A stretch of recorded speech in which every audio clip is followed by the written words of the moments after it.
Bueno, buenos días, buenas tardes a todas y a todos. Mi nombre es Luis Weiner, soy de Argentina, soy el autor del libro que hoy queremos presentar, que aquí se los voy a mostrar. Se denomina, espero que se vea bien, lo que sí se ve al revés, Los orígenes del chavismo, izquierda revolucionaria y militares bolivarianos, Arqueología de la Unión Cívico-Militar. Luis Weiner es mi nombre, lleva el prólogo, ahí se ve, de Atilio Borón, editorial, perdón, Caterva. El libro fue editado en el año pasado. Hemos hecho algunas primeras presentaciones, tanto en Argentina, inclusive en Venezuela, en el marco del Foro de Sao Paulo el año pasado. Y la verdad que es un verdadero honor, un verdadero orgullo poder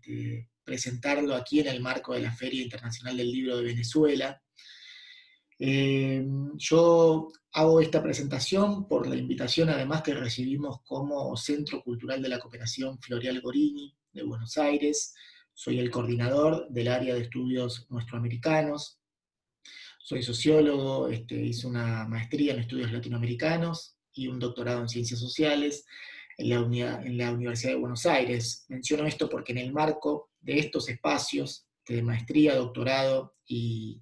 el Centro Cultural de la Cooperación es que se llevó adelante este trabajo y que después pudimos publicar este libro. El libro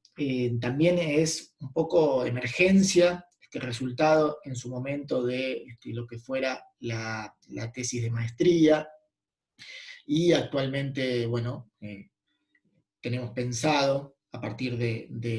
la tesis de doctorado, poder elaborar una nueva publicación, porque hemos avanzado en el análisis, hemos profundizado ese análisis, y hemos además, este libro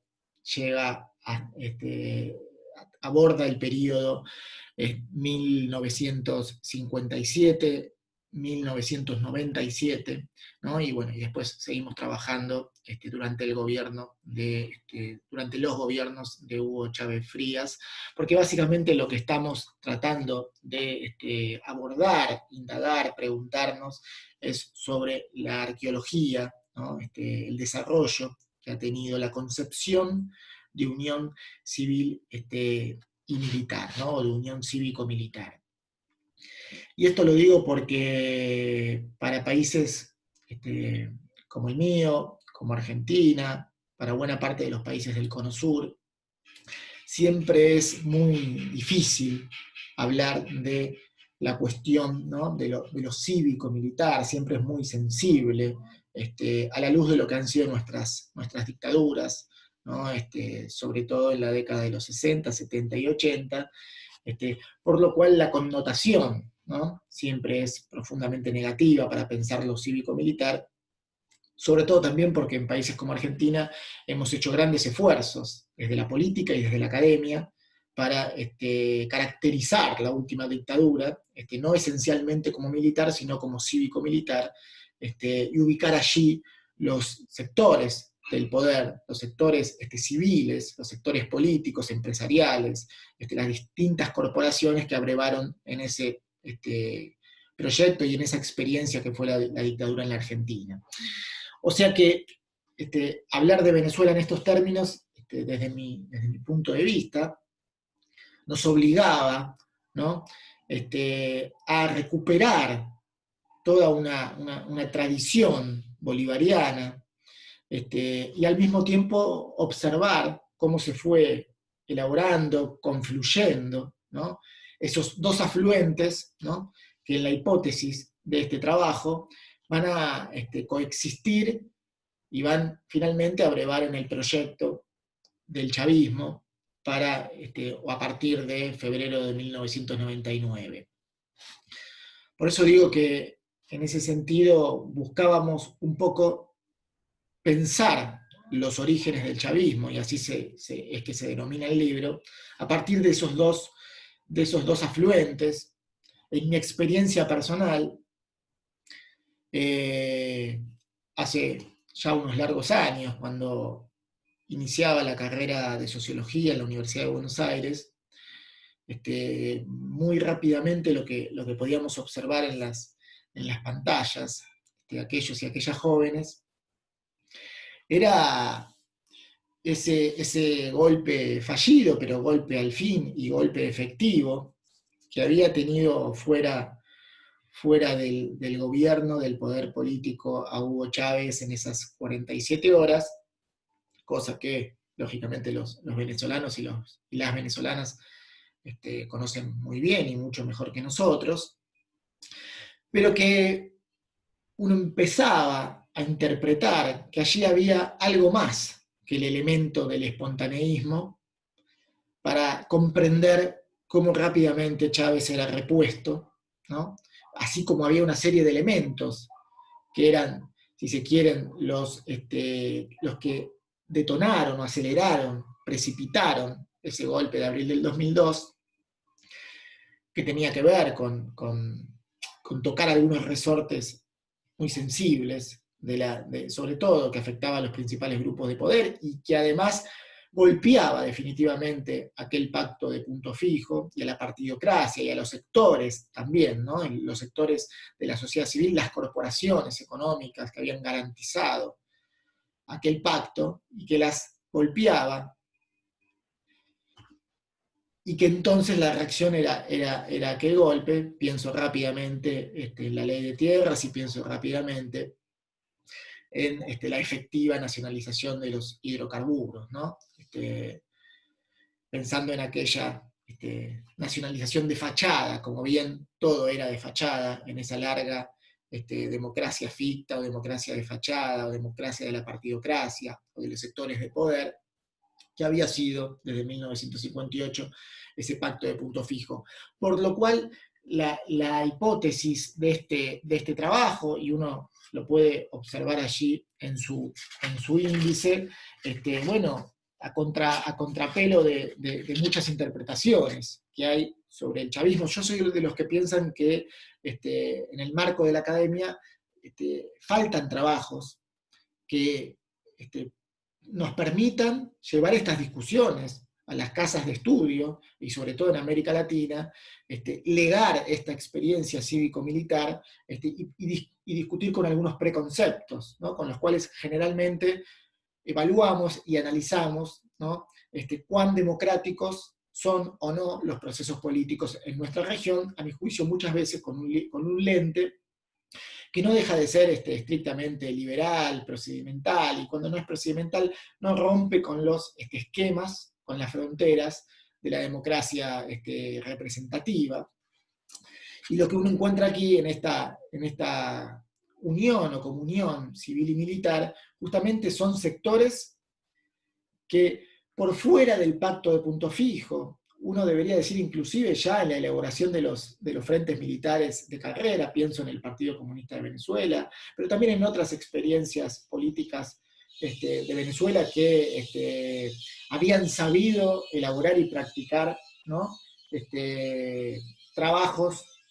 de continuidad entre la esfera, yo diría así, entre la esfera política y la esfera militar,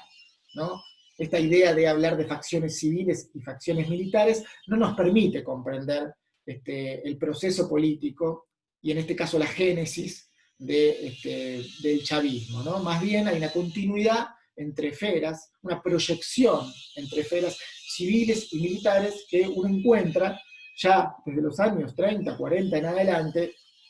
que buena parte de los partidos la desarrollan. El problema es cuando la desarrollan los partidos de izquierda, ¿no? Y ahí uno encuentra rápidamente no solo al Partido Comunista de Venezuela, sino distintas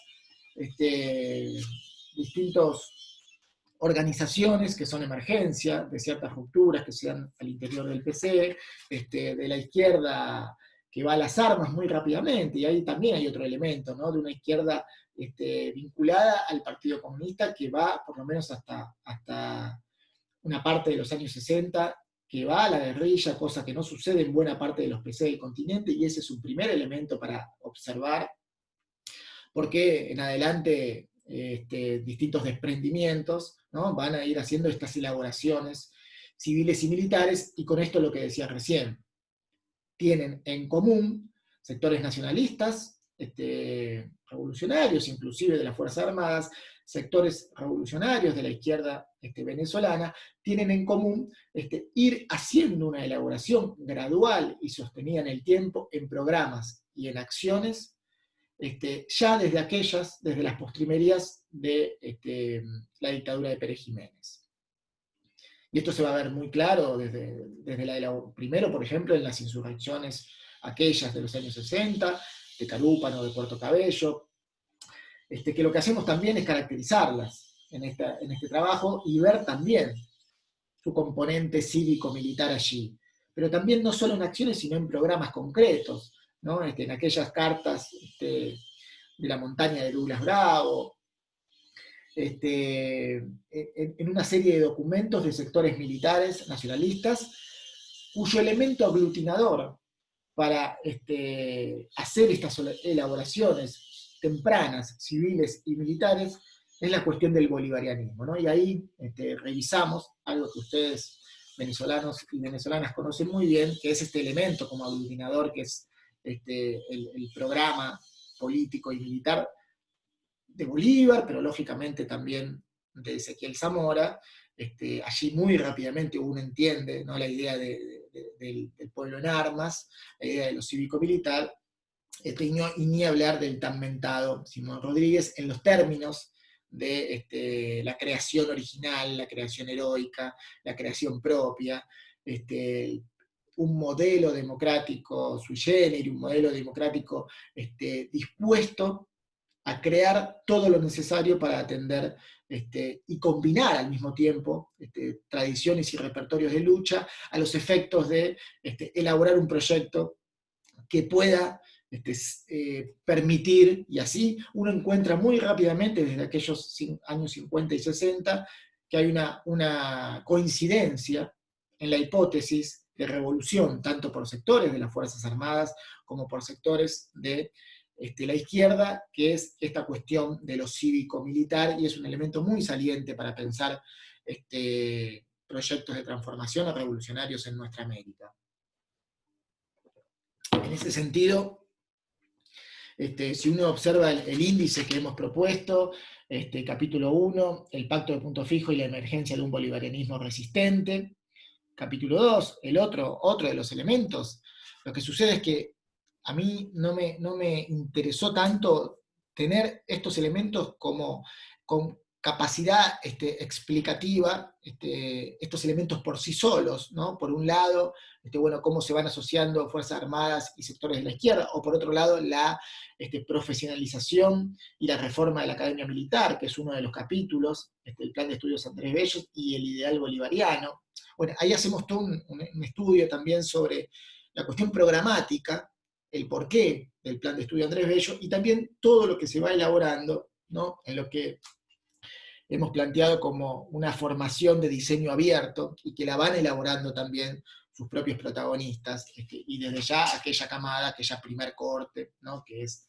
la de Hugo Chávez. El capítulo 3 le hemos denominado Entre el Proyecto Nacional, Simón Bolívar y las insurrecciones de 1992. Tratamos de analizar, detenernos en, por ejemplo,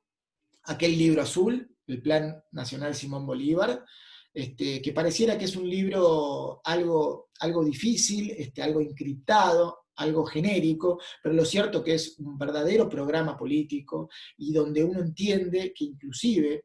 a nuestros días está planteado ahí el proyecto estratégico, porque es el programa político filosófico, si se quiere, del chavismo. Entonces lo analizamos, pero al mismo tiempo al calor de las insurrecciones de 1992. Y lo analizamos también en combinación con lo que entendemos que después es el elemento táctico, la ventana táctica, la agenda alternativa bolivariana de 1996. Pero también analizamos el programa constituyente para la toma del poder de 1992 como antesala de las insurrecciones, sobre todo la del 4 de febrero. Lógicamente que analizamos la combinación entre el 4 de febrero y el 27 de noviembre de 1992, pero nos interesa, insisto con esto, pensar el Proyecto Nacional Simón Bolívar como base ideológica de la revolución, pensar los decretos y el programa constituyente, porque hay quienes dicen que aquello fue, bueno, un putsch, un golpe más de los tradicionales, y uno no solo tiene que comprender ahí el elemento cívico-militar, sino además tiene que ponerlos en la órbita del Libro Azul, en la órbita del Programa Nacional Simón Bolívar, y en la órbita del programa constituyente y aquellos decretos de gobierno que convocaban rápidamente no solo a una asamblea, sino a un proyecto, un proceso constituyente, y qué buena parte de esos elementos son los que se empezaron a desarrollar, a consolidar a partir de febrero de 1999. En el capítulo 4 lo que hacemos ya es pensar en ese contexto de América Latina lo que significa la agenda alternativa bolivariana, ¿no? Por eso lo llamamos de la agenda alternativa bolivariana al movimiento Quinta República, una ventana táctica para la toma del gobierno. Y ahí lo que nos interesa hacer, básicamente, es algo que me parece que es un análisis al que el proceso venezolano obliga siempre a volver, ¿no? Y me parece que ha obligado siempre a volver desde 1999 en adelante, pero sobre todo después del 2002, y después de los momentos de asedio político, económico, financiero, después de las primeras guarimbas, después del revocatorio del 2004, ¿no? Básicamente a recuperar, desde mi punto de vista, aquello que se había discutido en las asambleas, sobre todo en la ciudad de Valencia en 1997, donde el chavismo decía que efectivamente iba a ir, ¿no? Después de largas discusiones, y ahí en el libro recuperamos aquellas, iba a ir a las elecciones, pero con una reserva. Y una reserva que no es menor, una reserva que es el propio proyecto político de la Revolución Bolivariana, desde mi punto de vista. Es aquella idea de la ofensiva táctica de masas. Vamos a las elecciones, pero dispuestos a defender el proyecto bolivariano. Vamos a las elecciones, pero preparados para la defensa. Vamos a las elecciones, pero con los círculos bolivarianos, para la formación pedagógica desde el más pequeño barrio, desde la más pequeña parroquia, para la construcción de la democracia, no solo participativa, sino protagónica. Esa idea, ese germen que lógicamente del proyecto bolivariano es el Movimiento Bolivariano Revolucionario 200, que me parece que es el que se activa en cuanto a movilización popular cada vez que el asedio es más dramático, ¿no? o es mayormente desarrollado. Todos estos elementos tratamos, insisto, de observarlos aquí en el libro. Yo no quiero detenerme más, ¿no? No quiero expoliar este término tan utilizado en estos años, porque básicamente me gustaría que lo puedan leer y que después podamos ver la forma que el libro pueda llegar allí a Venezuela. Pero la verdad que hacemos ese esfuerzo, ¿no? De buscar desde los años 50 en adelante, como les decía, a contrapelo de muchos estudios con intenciones bien variadas, que o suelen poner los orígenes del chavismo en la salida de Chávez y el MBR de la cárcel, en el propio Caracazo de febrero del 89, en las insurrecciones del 92, en la profesionalización de la academia militar, distintos elementos que disociados no logran explicar este proyecto, este proceso político tan denso y que combina tantos elementos y tantas tradiciones y tantos repertorios de lucha, de años inclusive de pacto de punto fijo, que apenas se inicia rápidamente exhibe que tiene las mismas capacidades excluyentes y represivas de buena parte de las dictaduras de nuestro continente, que aquel proceso que se da entre mediados de los años 60 y finales de los años 60, entre la cruenta represión de mediados de aquellos años y el proceso de pacificación hacia la izquierda planteado por el gobierno de Rafael Caldera, allá hay un montón de elementos para ver nuevas combinaciones, además también por las líneas legales, ¿no? Que quizás la propia izquierda derrotada, los propios frentes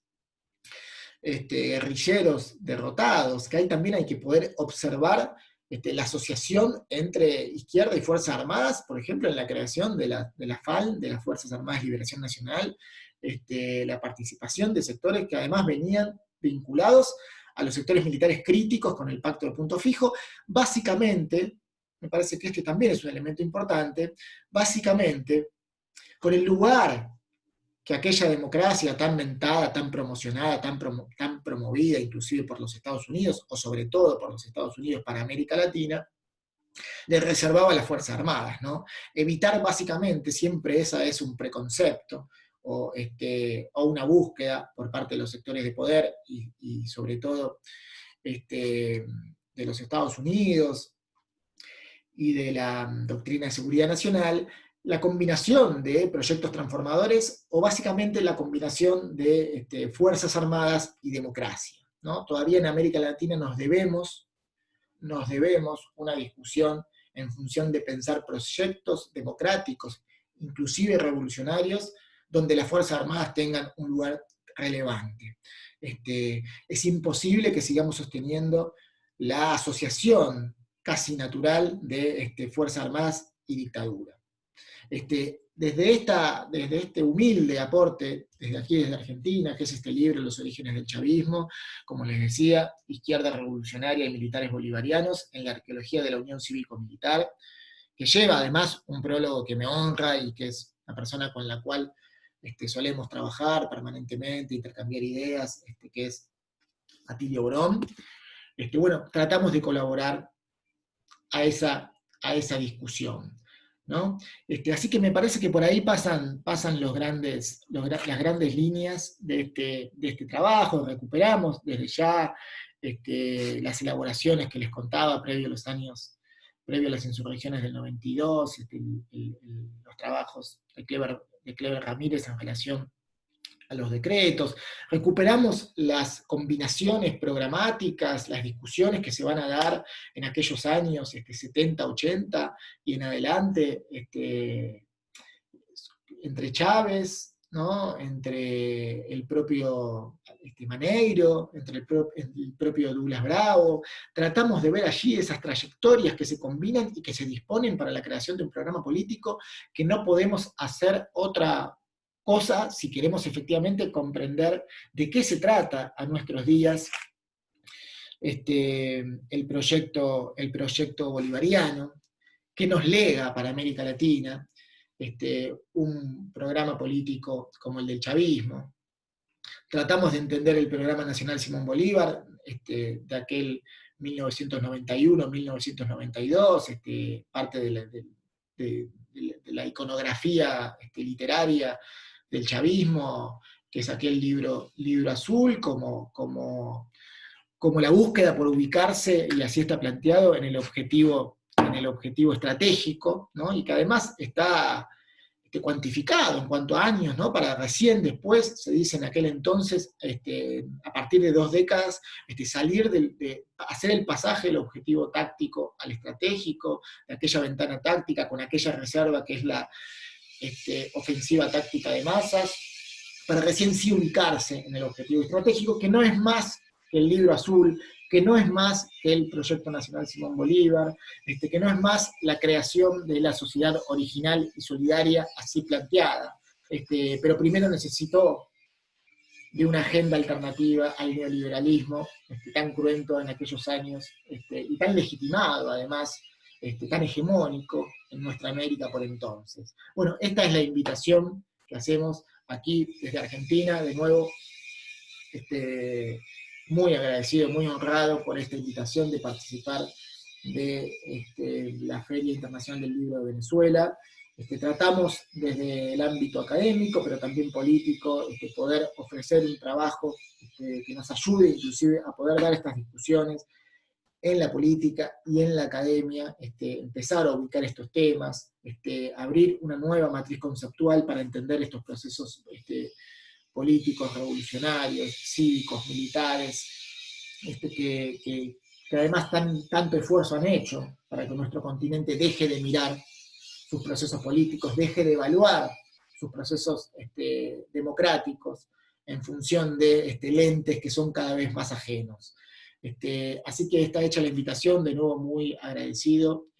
a la Feria del Libro. Bueno, desde aquí, desde la invitación que nos han hecho al Centro Cultural de la Cooperación, en mi nombre, en el nombre de este libro, bueno, ojalá les parezca interesante, los invite y las invite a leer, como dijimos, este libro, Los orígenes del chavismo, Izquierda revolucionaria y militares bolivarianos, Arqueología de la Unión Cívico-Militar. Luis Weiner es mi nombre, muchísimas gracias, un fuerte saludo, un fraterno abrazo para todas y para todos.